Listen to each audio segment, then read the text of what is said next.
గుండెని కరిగించనా నీ కోటగా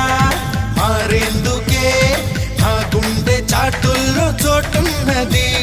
నీ వాడిగా